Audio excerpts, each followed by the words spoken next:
En el centenario del nacimiento del querido cardenal Pironio, a 9 de julio nos toca guardar la memoria del padre Eduardo de Entrecasa. Una de las más sencillas, bonitas y entrañables parábolas del Evangelio de Jesús es la del árbol frondoso que da buena sombra y al cual vienen a cobijarse las aves. Bien podríamos referirla a la figura del querido siervo de Dios, cardenal Eduardo Francisco Pironio, hijo de 9 de julio y pastor de la Iglesia en el centenario de su nacimiento. La semilla de la vida germinó en la fe, arraigó hondamente en la tierra humana mirando al cielo. Su sombra buena y fresca cobijó a muchísimas personas a lo largo de su fecunda y pródiga existencia, llegando a florecer en santidad cotidiana y frutos de amor pascual. Hoy queremos encontrar esas raíces del árbol tupido y acogedor que fue su persona. Estos simples, sentidos y claros testimonios dan cuenta de sus orígenes familiares y pueblerinos, de su amor por la tierra que lo vio nacer. Algunos rasgos de su personalidad que lo hicieron tan destacado como cercano, tanto como la vigencia de su figura y legado en el presente de su pago chico. Ocurrió que pasado el almuerzo de un caluroso día de febrero de 1995, en la puerta de la casa de Zulema Pironio estaban el padre Pedrito Traveset, los por entonces padres Carlos Malfa, Fernando Verges y algunos sacerdotes de la diócesis, en plan de saludos y por tomarse unas fotos con el cardenal Eduardo. Su hermana Zulema le dice algo así como: «Eduardo, no vas a salir así en la foto». Monseñor Pironio, de esta manera seguían llamándole sus allegados en la intimidad cotidiana, vestido con una guayabera blanca, sin alzacuello ni pectoral, pantalón gris y calzado con sandalias, le respondió: «No importa, estoy de Entrecasa». A lo que replica Zulema: «No, estás en la calle, pasa gente». Y volvió a contestar el cardenal: «No importa, si todo 9 de julio es mi casa». Encogiéndose de hombros, abriendo las manos y mirando a los sacerdotes con cara entre ingenua y divertida. Episodio pasajero y poco notable, aparentemente trivial e intrascendente, pero que pone muy bien de manifiesto e ilustra el sentir más hondo de Eduardo Francisco Pironio para con su tierra natal. Con esa expresión, casi impensada, dejó hablar a su corazón, le salió de adentro. Los mismos protagonistas y testigos solían contar 2 detalles más, aparentemente insignificantes, que dejaban traslucir su sentimiento y vínculo con la iglesia de sus orígenes. Cuando en más de una ocasión le tocó presentar al párroco de la Catedral Nuevejuliense ante el Santo Padre, por entonces el padre Pedro Traveset y Juan Pablo II, respectivamente, se lo señaló como el curita de mi pueblo. En sus últimas visitas a 9 de julio se refería a Monseñor José Tomasi como mi obispo. Por su manera de ser, no se trataba de una mera cortesía, sino de la manifestación de un sentimiento entrañable y cariñoso para con el pueblo y la iglesia que lo vio nacer, así como la muestra de que aún seguía sintiéndose muy ligado y arraigado en ella, aun cuando su vida y servicio eclesial ya hacía mucho tiempo que habían tomado otros derroteros y dimensiones. Este momento puede servirnos como llave de entrada, clave, para adentrarnos en el aspecto básicamente humano de su personalidad, explorar sus sentimientos y vínculos familiares, amicales y vecinales con los del pago chico, percibir el eco de parientes y parroquianos que lo trataron directamente o son deudores de su influjo humano, espiritual, eclesial o pastoral.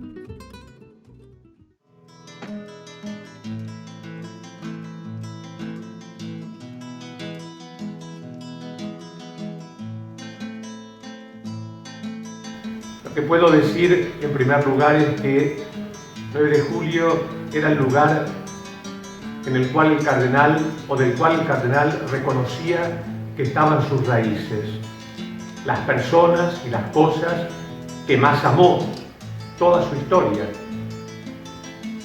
Y por eso ese amor estuvo siempre fresco y entrañable y vivo en su corazón. Y siempre que podía, yo puedo atestiguar desde el tiempo que fue obispo de Mar del Plata y luego todo el tiempo que sirvió a la Iglesia Universal en Roma, siempre que le era posible, volvía a 9 de julio.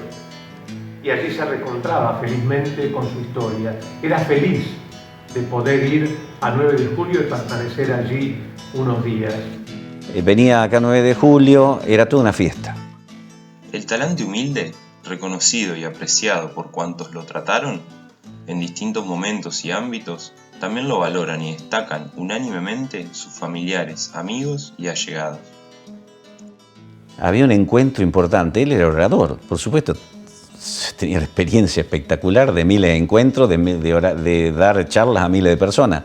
Y un día convocó a unos cuantos en los cuales me encontraba, ¿para qué? Para poner en común lo que iba a decir en ese discurso.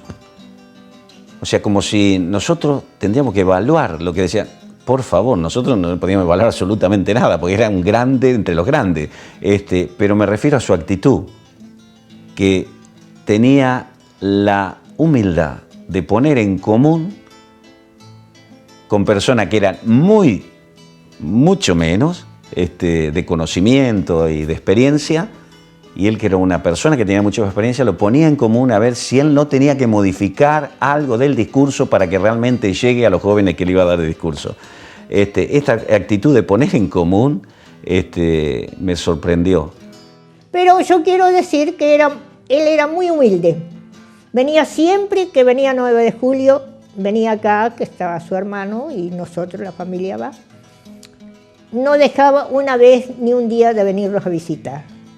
La sencillez fue, indudablemente, la marca de su estilo de vida y acción pastoral en todo tiempo y lugar, donde tuvo que desempeñar su servicio como hombre de Dios y representante de la Iglesia.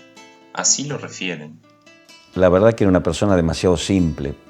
Pensar ahora, al tiempo y a la distancia, que hemos tenido la posibilidad, gracias a él, de darle la mano y de darle un abrazo, por ejemplo, a Juan Pablo II, que era el Papa en ese momento, y que hoy está en los altares en Roma. Y vos le diste la mano a un santo. Y él, Monseñor Pironio, que ahora está en vía de esa realidad.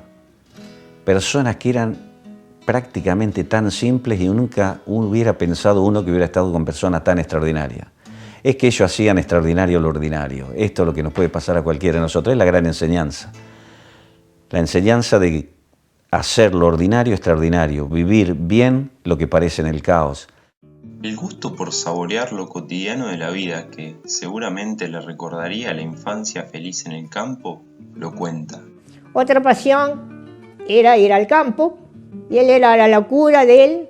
Me acuerdo como si lo viera hoy, sentado de una de esas cocinas de leña de antes.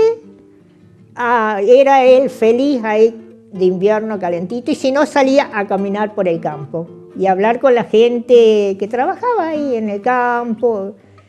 Hay coincidencia en afirmar que es precisamente esa sencillez, simpleza y humildad aquello que lo hace especial aún para sus personas más cercanas. Era una persona común que tenía algo especial, no sé por qué. ¿Cuál sería la forma? No sé, pero era muy especial. Su paternidad llegó a notarse también en la vida íntima de la familia. Algún fin de semana me iba a oficiar de padre, llevándome al seminario de Mercedes para pasar el fin de semana. Su testimonio de auténtico creyente impactó en jóvenes religiosos y en circunstancias muy simples de la vida de fe y existencia sacerdotal diaria. Y un día me tocó ayudarle a Pironio, que era un cura joven. Checa, largo era el asunto. Pero a mí lo que me asombró, qué piadosamente que celebraba la misa Pironio. Era como si creyera en lo que celebraba. Che. Bueno, lo digo un poco en broma, pero realmente uno diría que, por lo menos un recuerdo que tengo de ese Pironio, yo creo que era un tipo que creía en lo que celebraba y creía en lo que decía. O sea, era un tipo creíble, porque creía. A pesar de los altos servicios que se le encargó y prestó, nunca dejó de sentir atracción y gusto por la vida de cura de pueblo.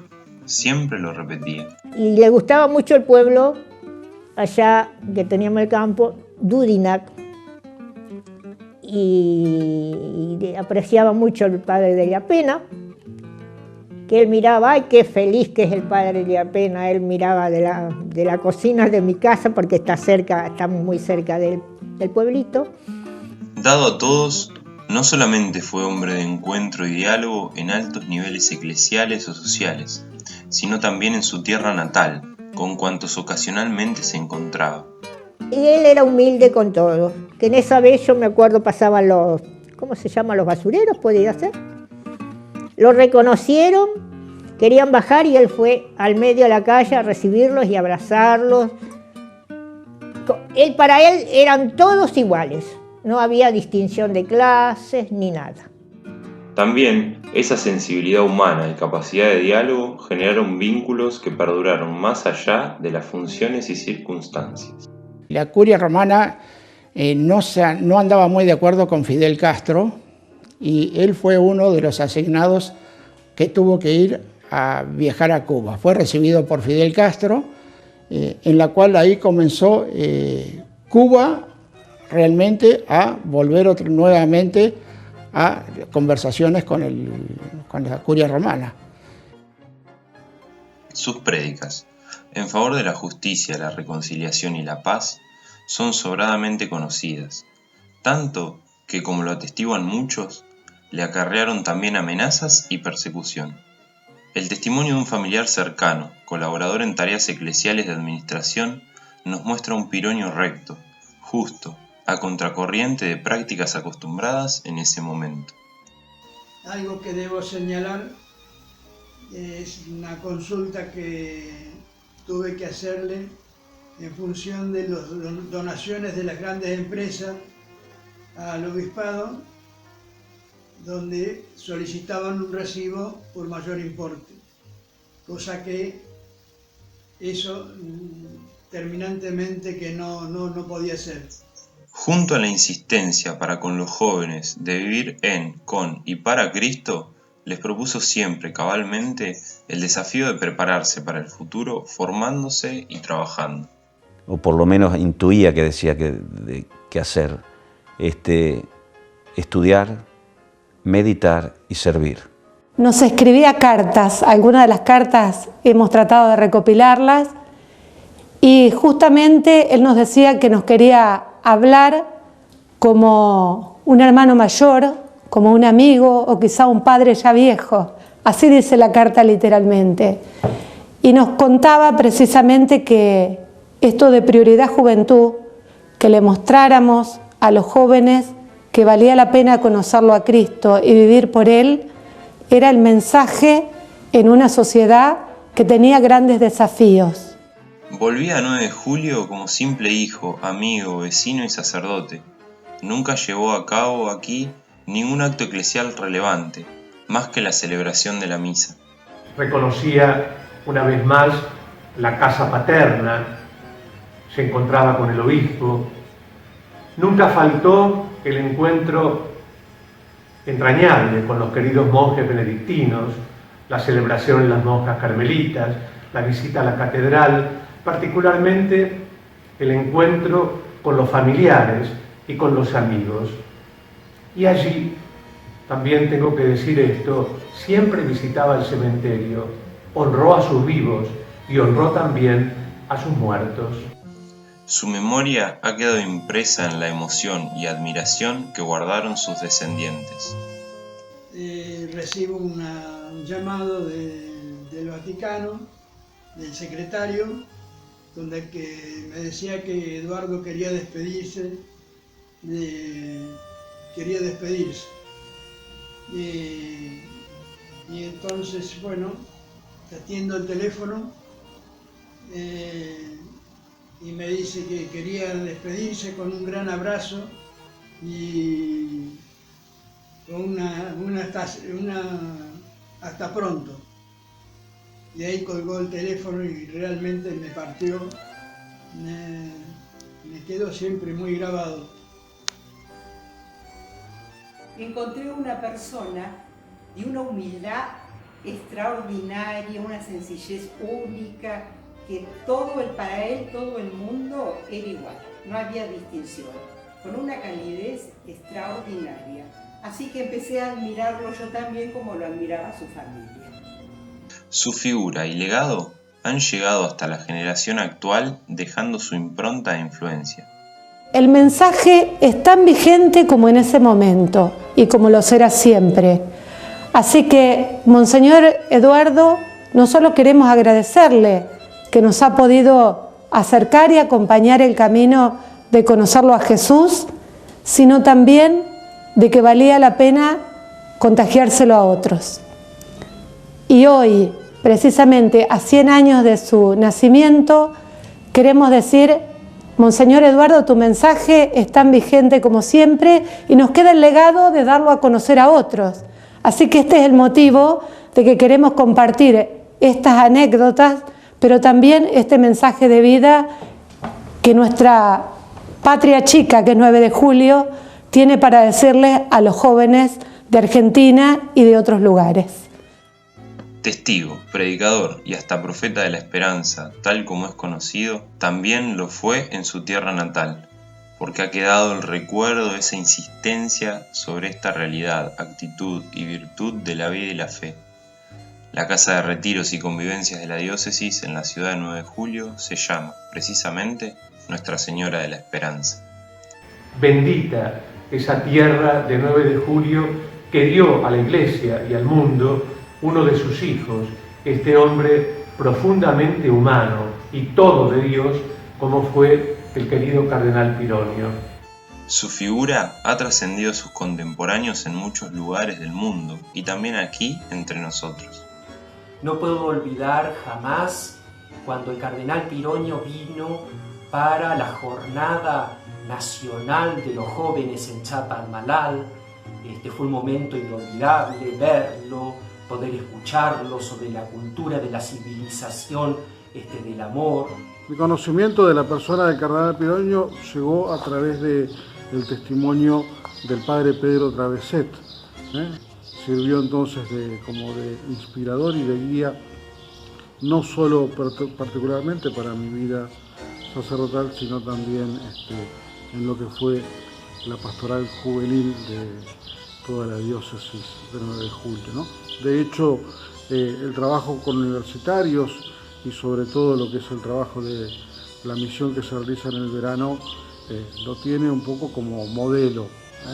El grupo misionero diocesano de los universitarios se llama Grupo Cardenal Pironio. El cardenal está presente cada día con nosotros en nuestra formación y en nuestra salida a la calle. Nosotros siempre decimos que él evangeliza con su sonrisa, ¿no? Bueno, esto es un poco lo que hace el Grupo Cardenal Pironio también. Sale a misionar con una sonrisa. En su oración Ser Presencia nos inspira cada día para la misión. En esto de ser caminante en un camino poblado de hermanos. Gritando en silencio que estás vivo y que nos tienes tomados de la mano. Es una oración que nos ayuda, que guía nuestro actuar y nos brinda diferentes estrategias para poder llegar al hermano, para poder ser realmente presencia de Jesús en cada una de las casas que vamos a visitar y a aquellos que los están necesitando. Un episodio, relatado por una sobrina, manifiesta todo un relevante testimonio eclesial más que autorizado. Lo que escuché la semana pasada en una conversación y un homenaje que le hizo la Universidad Católica al tío Eduardo a la doctora Beatriz Bucetti, que es la procuradora de la causa. Que dice Beatriz que cuando ella fue a Roma y estuvo con el Papa Benedicto, le dijo al Papa que ella seguía la causa del cardenal Pironio. ¿Qué le contestó el Papa? El cardenal Pironio era el evangelio viviente. Tuve la suerte de conocer a esta persona, la calidez que tenía era increíble. Cada vez que yo he hablado con él, me agarraba las manos o me ponía las manos sobre el hombro, con un cariño, con una cosa increíble. Son esos recuerdos que los vamos a tener de por vida. Los 9 julienses tenemos la misión de transmitir el legado del querido cardenal Pironio para la Iglesia, para el mundo y especialmente para los jóvenes. Que el Señor los bendiga.